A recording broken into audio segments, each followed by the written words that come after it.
Hello Leo, Sun Moon Rising and Venus Signs. Kamusta kayo? Sana po nasa mabuti kayong kalagayan. Welcome back po sa Star Tarot. Kung bago kayo rito, welcome din kayo. Thank you sa inyong support. I truly appreciate it. God bless you all. Leo, pauna mensahe po ninyo for today ay Nine of Pentacles. Napakaganda naman nito, Leo. Napakaswerte ninyo. Napakaganda kasi this is prosperity and abundance coming your way. No? This is a time for plenty. This is a time for bounty. Maganda. Maganda ang sitwasyon ninyo dito pang kaperahan. Maswerte kayo sa pera sa ngayon. Maluwag kayo sa pera. This is the time that you are going to reap the rewards of your hard work. Diba? Bunga ito ng inyong pagsisikap, pagtsatsaga, paghihirap. You know, it's coming. Okay, Leo, it's coming your way. At saka, ano ito?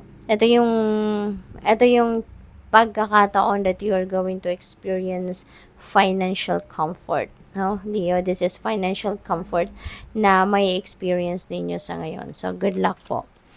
We have Four of Pentacles. Ayan, maraming pera ang maaaring dadating sa inyo sa ngayon. That's why you're being reminded here to manage your money wisely. Okay, manage your money wisely.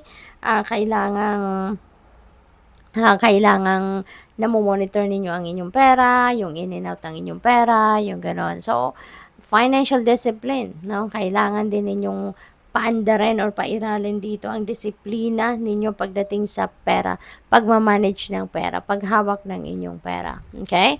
Kasi baka meron kayong tendency na puro kayo save, hindi kayo yung parang nahihirapan kayong mag-allocate ng pera sa ibang bagay, or baka puro naman kayo gastos at baka wala namang nasisave, no? So baka extremes yung ganon, kaya kailangan reminder ito sa inyo na kailangan balansehin ninyo yung paghawak ninyo ng pera. Okay, we have Temperance energy. This is about patience, no? This is about healing, yung ganon. Yung healing na to, no? This could be in anything. Diba?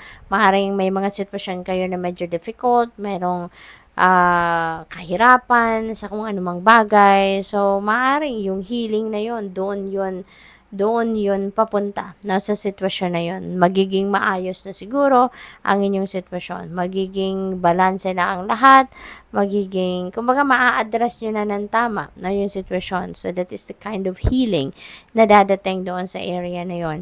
It could be physical ailments then, no? For some of you, baka meron ng paggaling dito ng inyong mga nararamdaman. Kung may mga nararamdaman physical na kahirapan, baka eto na din, magagamot na din siguro kayo.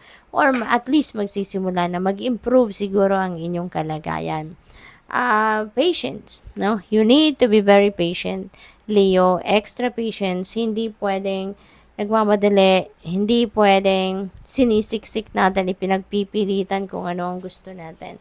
Kasi hindi naman tayo ang nagdedesisyon ng lahat, 'di ba? It is the divine universe that has a divine plan para sa atin. Kaya kailangan na mag-surrender na lang tayo sa kanya, no? Kasi lahat naman na nangyayari according to the divine order and timing, hindi ba? So, yun. What else? We have Six of Swords, moving on energy, Leo. Meron kayo ritong pupuntahan. Meron kayong iiwanan at meron kayong pupuntahan. You are moving on from something that doesn't serve your highest good. You are moving towards something na hindi na ito nakakatulong sa'yo. Hindi na to nakakapagpaganda ng inyong pakiramdam. Hindi na to healthy para sa'yo, no? So, magde-decision kayo na this is nothing anymore para sa akin. Kaya, I'm letting go, no? I'm letting go. Kaya, maring may travel din na energy rito, no? So, siguro magbabiyahe kayo, maaring meron kayong pupuntahan, baka malayo ang pupuntahan ninyo, something like that, okay? We have 8 of Swords. Ayan, papalayain nyo na talaga ang sarili ninyo rito. Nakikita ninyo rito, no? So, siguro, matagal ng sitwasyon nito, yung 6 of Swords. Maaaring matagal ng sitwasyon yan na siguro tinitimbang-timbang ninyo ang sitwasyon. Siguro, umaasa kayo na magiging maayos pa yan, kung ano man ang unhealthy situation na yan. Umasa kayo na maaaring maayos pa yan, gumanda pa ang inyong sitwasyon. Pero, siguro ngayon, turning point na ninyo, no, na gusto na ninyong umalis na sa sitwasyon na yan. Maaaring na-realize ninyo na parang wala na to. I'm just wasting my time. 'Di ba? Para dito, wala nang nangyayari. Maaaring one-sided na lang ito. Puro kayo na lang siguro ang nag-e-effort or kayo na lang siguro yung nagtsatsaga, no? Dito, kaya maaaring you're going to release yourself talaga, no? Nakabukas na yung cage nito and you are ready to go. No? So, yun ang pipick up ko dyan. You are ready to go. Tignan natin kung ano pa ang mensahe para sa'yo.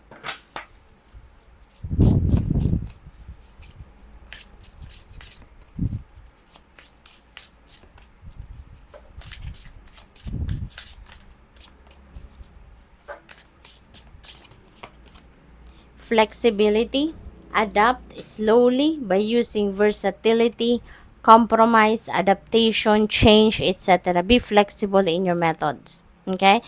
Be flexible. Kasi minsan talaga kailangan natin na maging adaptable tayo and flexible tayo sa bagong environment, sa bagong sitwasyon natin, no? Hindi pwedeng susukuan natin, 'di ba? Ang bagay kung lalo na kung alam naman ninyo na magagawa naman ninyo ng paraan para maayos, maaaring ganun. So, you need to be adaptable. Yan ang mensahe para sa inyo rito. Adaptable and flexible, okay? Learn to adjust to something new. We have endings. Ayan, the cycle is over. It's time for you to make a change. No, it's time to make a change. Ayan, so parang kanta lang, 'di ba? So there is a rebirth. There is a promise of rebirth dito sa buhay ninyo, Leo. So napakaganda. It's time to say goodbye. 'Di ba? Ito na 'yon. You are really going to say goodbye to this situation at papalayain niyo na dito ang inyong sarili. This is the time that you are going to to break away from this situation na talaga sigurong nahirapan na kayo rito. No, nahirapan na kayo rito. Nagtiyaga, nagtiis na kayo, nagpasensya at lahat. So, siguro parang naubos na kayo rito. No? May mga pakiramdam tayo na gano'n. Yung parang masasabi niyo, ubus na ako. 'Di ba? Kaya, ito na yon. Ito na yung turning point ninyo. So, the cycle is over. You're going to make a change na sa buhay ninyo. Kaya, you're going to say goodbye. So, what else? When there's goodbye, there's a hello, 'di ba? Pag nag-goodbye kayo sa isang bagay, you're going to say hello. So, sa another bagay, 'di ba? Kapag may ending, may beginning. Pag may nagsasara, may magbubukas. Guardian Angel, wow, napakaganda naman dito, Leo. Some higher power protects you from difficulties and misfortunes. Trust your Guardian Angel. Oh, this is so sweet. Napaka-touching naman ito. This is an assurance sa inyo, Leo, na laging nandiyan, pinoprotektahan ka ng iyong Guardian Angel, lagi kang binabantayan, ginagabayan, pinoprotektahan. You are so blessed. What else? We have vacation. Start a perfect vacation and enjoy the freedom. Take time to recharge. Ayan, kailangan ninyo to. Lalong-lalo na sa pagkakataong ito, sa sitwasyon na to. Napagod na kayo dyan and na-drain na kayo, almost drained na kayo, na napagod na kayo dyan. Kaya kailangan ninyo na magpahinga muna. Kailangan ninyo na mag-recharge. Kailangan ninyo na mag-declutter muna ng mga negative energies na naipon ninyo, no, from that toxic situation or unhealthy situation. Kaya, kailangan ninyo ng bakasyon, no? You don't need to go anywhere kung hindi naman kayo talaga, kung ayaw naman ninyong umalis ng bahay, pwede rin naman yon, staycation, kumbaga, no? Sa bahay lang, pero you are going to relax, talaga, magra-relax, magmo-movies lang, magsa-sound tripping lang, magma-meditation, reflection, yung gano'n, ano? Yung bang makapag-ano lang kayo, makapagpahinga lang at makapag-renew lang kayo ng inyong sarili. You can do it at home. What else? We have dance. Ayan. So, baka kailangan ninyo makisayaw, kailangan ninyong sumayaw-sayaw. You can do that also sa bahay, di ba? Kung hindi talaga kayo gustong umalis ng bahay, you can do that as well sa bahay. Sayaw, zumba, di ba? Marami na dyan sa YouTube, dito sa YouTube, marami ng pwede ninyong gayahin, di ba? Ng mga exercise program, may mga ganon dyan. Or, baka lang ito, for some of you naman, na may ibang sitwasyon, this could be an invitation to a party. Pwede rin ganun. Or, pwede rin ito, na invitation ito para sa inyo to engage in a physical activity. No? Kasi baka, hindi na kayo nakakapag outdoors, 'di ba? Maaring hindi na kayo nakakapamasyal, hindi na kayo nakakapag-exercise, yung mga hindi na kayo nakakapag-walking man lang, yung ganon. So this is an invitation for you para mabalanse natin ang buhay, 'di ba? Kailangan natin na mag-self-care din. So what else? We have forgiveness, compassion, and kindness will be ngayon on display. So siguro yung iba sa inyo ngayon, no?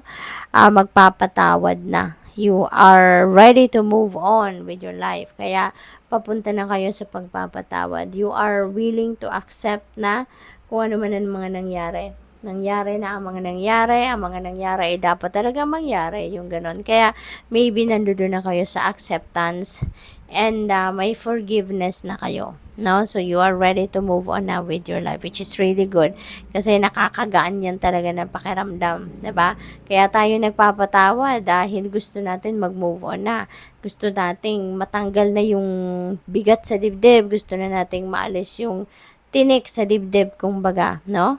So what else?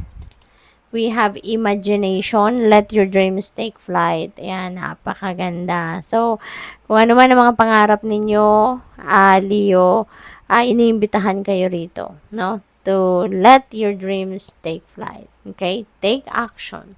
Take action. Maring merong opportunities around you sa ngayon, no, na nag-iimbita sa inyo na sige, gawin mo na to, no? Mag-take action ka na, take the first step para makalapit ka na doon sa pagkamit mo ng inyong mga pangarap, para makalapit ka na doon sa achieve mo, no? Doon sa kung ano man ang mga heart's desires ninyo. So, good luck. Thank you for watching. Love and light. Namaste.